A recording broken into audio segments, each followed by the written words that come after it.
பழனிமலை முருகனுக்கு கிழக்கறிந்து வருகதையா காலாங்கி தீர்த்தங்களும் கிழக்கறிந்து வருகதையா காலாங்கி தீர்த்தங்களும்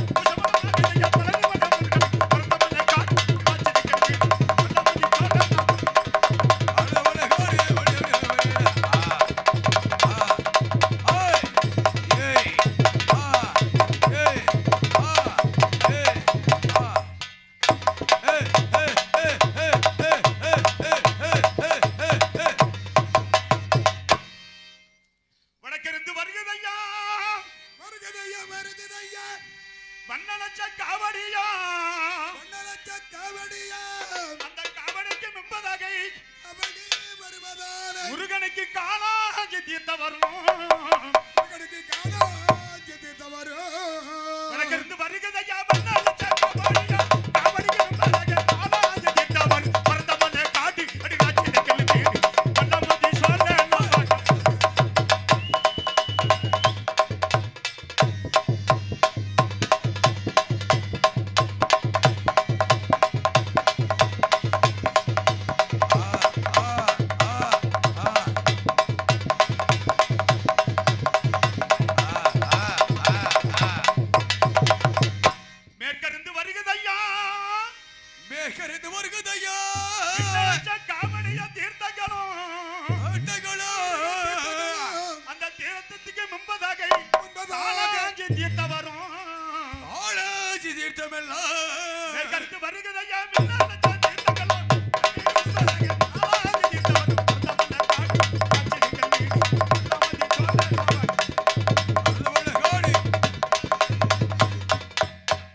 மங்கம்மா சாலை மாலை மேலே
அந்த மீனாட்சி சொக்கருக்கு திருமணத்தை முன்னிட்டு ஆடல்களை பாடல்களை பாட வேண்டும்.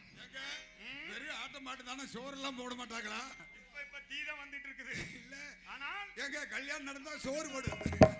உணவுகள் அந்த காத்துக்கிட்டு இருக்குது. இல்ல கல்யாணம் கழிச்சு போனோம்னா நல்லா சாப்பிடுவான். இல்ல கல்யாணம் முடிஞ்ச உடனே சோறு தான் போடுவாங்க. கல்யாணத்துக்கு வந்தவங்க சோறு போடுவாங்க.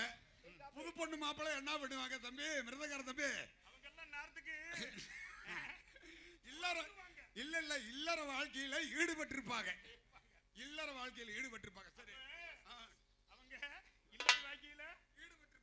அதுக்கு எப்படி பாட வேண்டும் தெரியுமா? ஒரு கருமல ஓரத்துல காடைக்கு தான் கண்ணி வச்சேன். கருமல ஓரத்துல காடைக்கு தான் கண்ணி வச்சேன். காடை பாட்டு கண்ணியில கருத்த புள்ள மாட்டிக்கிட்டா. காடை கறி உனக்கு தண்ணி, கருத்த புள்ள எனக்கு தண்ணி.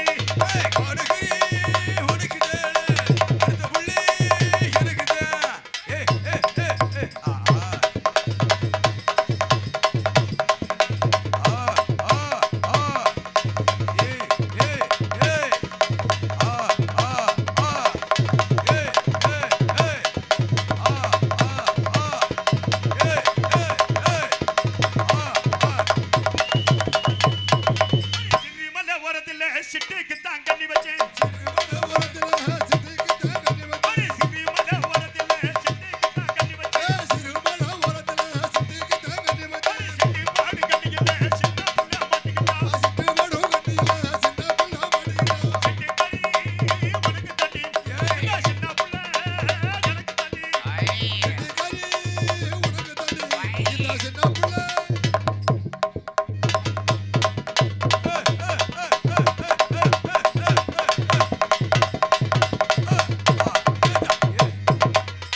ஒரு பசலமலை ஓரத்துல பையனுக்கு தான் கண்ணி வச்சேன். பசலமலை ஓரத்துல பையனுக்கு தான் கண்ணி வச்சேன்.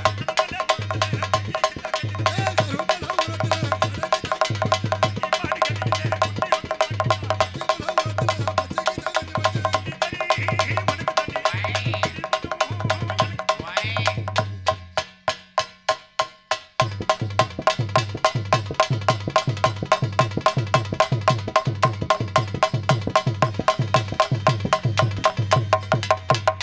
ஒரு மருதமலை ஓரத்துல மானுக்கு தான் கண்ணி வச்சேன். மருதமலை ஓரத்துல மானுக்கு தான்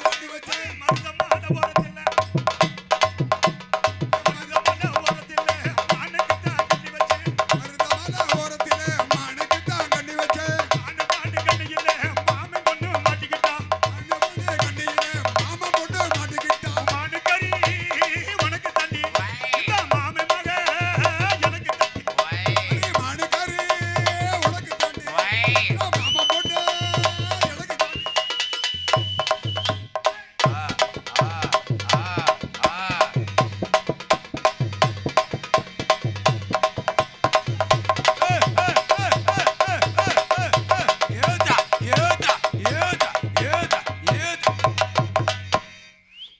என்ன திடீர்னு கத்தி விடுற? இன்ன வரைக்கும் 3 ஆட்டம் தான் முடிஞ்சிருக்குது. எல்லாம் ஆர்வ கோளாறு. அங்க அது நேரம் அது நடந்துகிட்டு இருக்கு. இப்ப நம்ம சொன்னது பூரா அங்க நடந்துகிட்டு இருக்கு. அதனால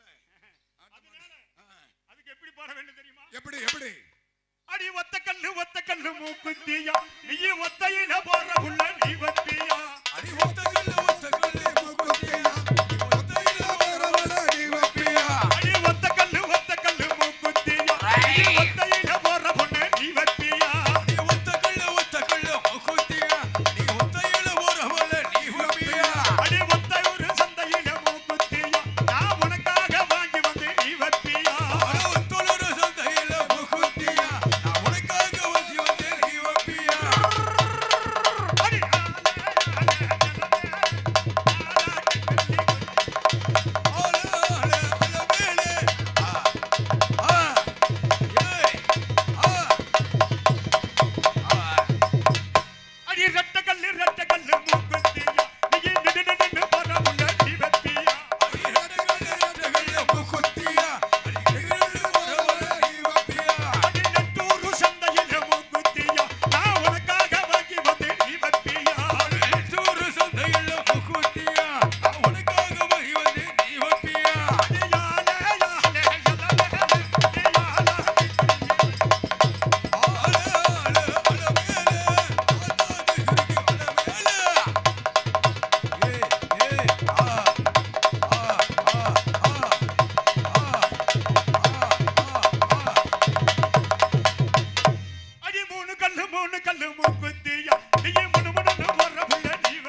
சக்கரைக்கு திருமணத்தை முன்னிட்டு இங்க ஆட வேண்டும் பாட வேண்டும். சீரகம் பாத்தி கட்டி செடிக்கு செடி குஞ்சம் கட்டி கட்டி கட்டி கட்டி கட்டி பாத்தி கட்டி பாத்தி கட்டி கட்டி கட்டி நீ கொடிக்கு கொடி குந்தாலாமா அண்ண பொண்ணு நடைய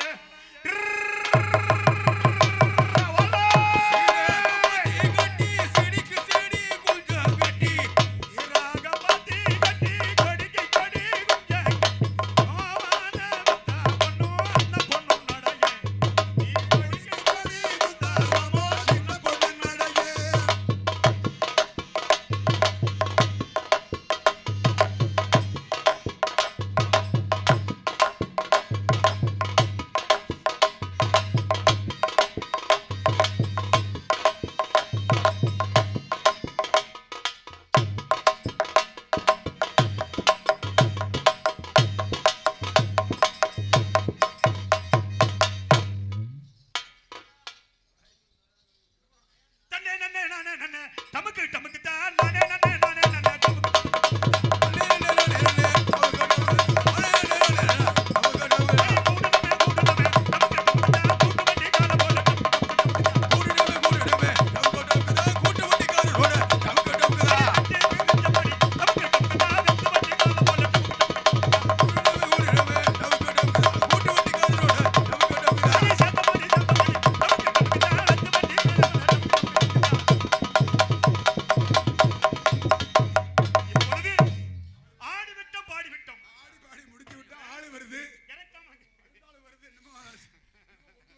சாப்பாடு வருது. உணவுகள் எதிர்பார்த்துட்டு இருக்குது. நாங்கெல்லாம் சாப்பிட்டு ஆட்டம் பாட்டம் எல்லாம் ஆடி இருக்கோம். நீங்க 4 பேரு போங்க சாப்பிட்றியா போய் சாப்பிடுங்க. போங்க சாப்பிடுங்க. சாப்பாடெல்லாம் தயார் நிலையில் இருக்குது. அப்ப நம்ம சென்று பார்த்து வரலாமா? பிறப்புடு போகலாம். போங்க.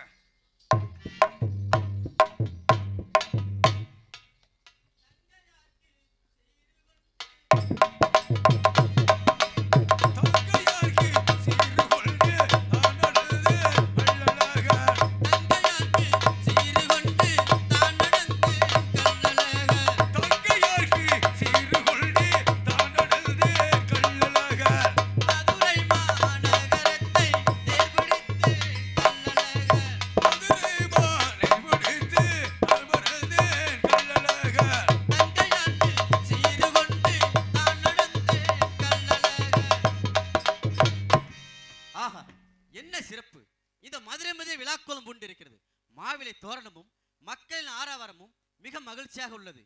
இன்று எனது தங்கை மீனாட்சியருக்கும் சொக்க நாதர்க்கும் திருமண நாள். அன்னவர்களை வாழ்த்தி சீர் கொடுக்க வேண்டும் என்பதற்காக ஆடை ஆவரணம் பொன்பொருள் அனைத்தையும் எடுத்துக்கொண்டு பல்லக்கு பரிவர்த்தனை வருவழியில் பக்தரெல்லாம் வணங்கி ஆசீர்வாதம் பெற்று சென்றார்கள். ஆகையால் சிறிது காலதாமதமாகிவிட்டது. இருந்த போதிலும் அண்ணன் வரவில்லை என்று தங்கை கோபித்திருப்பாள். ஆனாலும் இந்த மதுரை மதிக்கு நான் பல முறை வந்து சென்றிருக்கிறேன். ஆனால் இப்படி ஒரு நதியை நான் கண்டதில்லை. இது விந்தையாக இருக்கிறது. யாரோ ஒருவர் வருவது போல் தெரிகிறது. அன்னவரின் விவரம் கேட்போம்.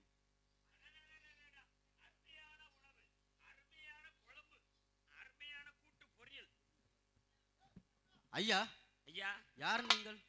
நாங்கள் நாடோடிகள். நீங்கள் யார்? நான் தான் கள்ளழகர். சாமி மங்களம் உண்டாகட்டும். இந்த நாடோடிகளுக்கும் காட்சி கொடுத்தீர்களே, அனைவருக்கும் காட்சி தருவோம். ஆகட்டும் சாமி. ஐயா, சாமி எங்கு சென்று வருவீர்கள்? நாங்கள் திருமணத்திற்காக சென்று வருகிறோம். அப்படியா? ஆமா சாமி. அப்படியாக இருந்தால் இன்று எனது தங்கைக்கு திருமண நாள். என்னுடன் வாருங்கள் ஐயா. பசியார உணவந்து செல்வீர்கள். சாமி, நாங்கள் சென்ற திருமணத்திற்கே அரும் சுவை என்பதை காதார கேட்டிருக்கமே தவிர உணவை உண்டதில்லை. ஆனால் இன்றுதான் அரும் சுவை உணவு எப்படி இருக்கும் என்பதை பார்த்து உணவினை அறிந்து ருசி பார்த்து வயிறார உணவறிந்து மனமாற வாழ்த்து விட்டு வருகிறோம். ஐயா, ஐயா, இப்பொழுது நான் செல்லும் திருமணத்தை எங்கும் கண்டிருக்க மாட்டீர்கள். இப்பொழுது நான் செல்லும் திருமணத்திற்கு 33 தேவர்களும் 48 ரிஷிமார்களும் நாட்டு மக்கள் அனைவரும் வந்திருப்பார்கள். சாமி, நாங்கள் சென்ற திருமணத்தை விட நீங்க போற திருமணம் பெரிய திருமணம் கிடையாது. அவ்வளோ பெரிய திருமணம். ஏனென்றால் தாங்கள் கூறியவாறே அனைவரும் வந்திருந்தார்கள். அனைவரும் வந்திருந்தார்களா? ஆமா சாமி. அப்படி யார் திருமணத்துக்கு சென்று வந்தீர்கள்? நம்ம மீனாட்சி சொக்கநாதர் சாமி திருமணத்துக்கு தான் சென்று வருகிறோம். ஐயா, என்ன தெரிவிக்கின்றீர்கள்? மீனாட்சிக்கு திருமணம் முடிந்து விட்டதா? ஆமா சாமி. அண்ணன் வராமல் தங்கை எப்படி திருமணத்துக்கு ஒப்புக்கொண்டாள்? சாமி, நல்ல நேரம் முகூர்த்த நேரம் ஒன்று இருக்கிறது. உண்மைதான். அந்த நேரத்துக்காக நாம் தான் காத்திருக்க வேண்டும்.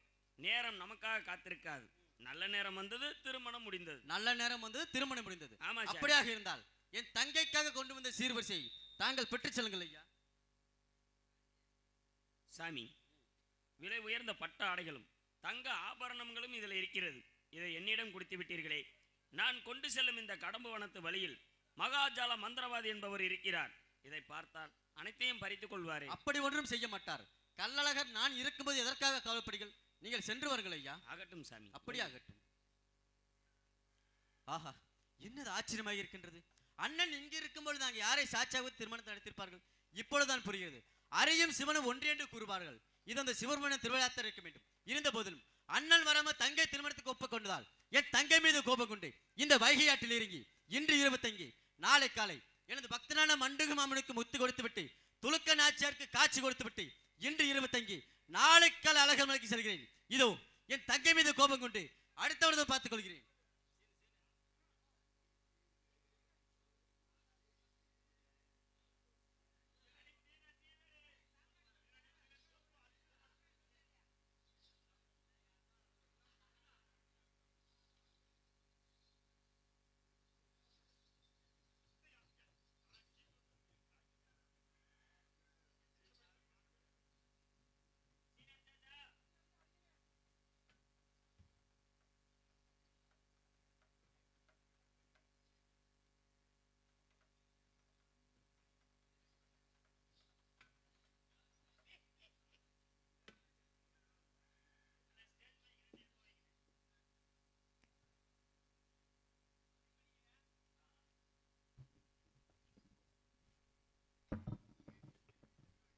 Hello hello hello